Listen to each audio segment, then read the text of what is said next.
के चटनी तोय मजा द भाई कखेनी हाय रे आम के चटनी तोय मजा द भाई कखेनी हाय रे आम के चटनी लगी लगे तोड़ लबो चकू धक छील देबो लगी लगे तोड़ लबो चकू धक छील देबो सिल्ला बाधा के ओहो सिल्ला बाधा के थकुच देबो जखनी हाय रे आम के चटनी तोय मजा दे भाई कखनी हाय रे आम के चटनी तोय मजा दे भाई कखनी हाय रे आम के चटनी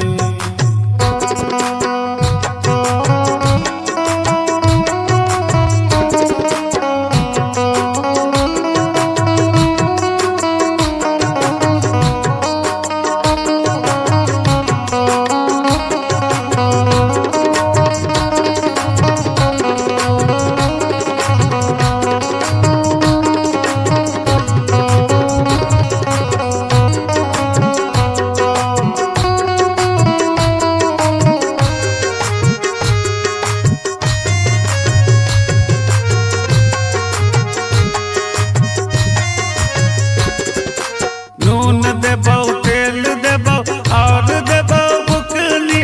नून देबो तेल देबो और देबो बुकनी सिल्ला बाधा के ओहो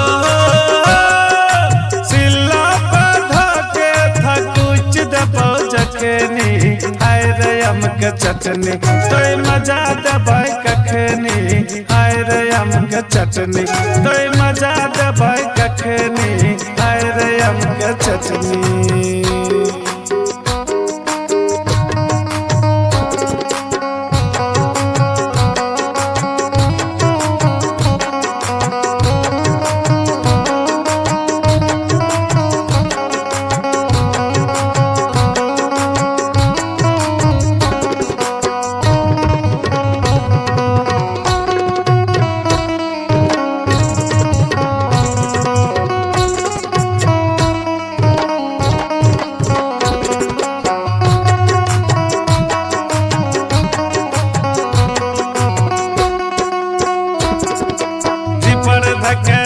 थारी में परोस देबो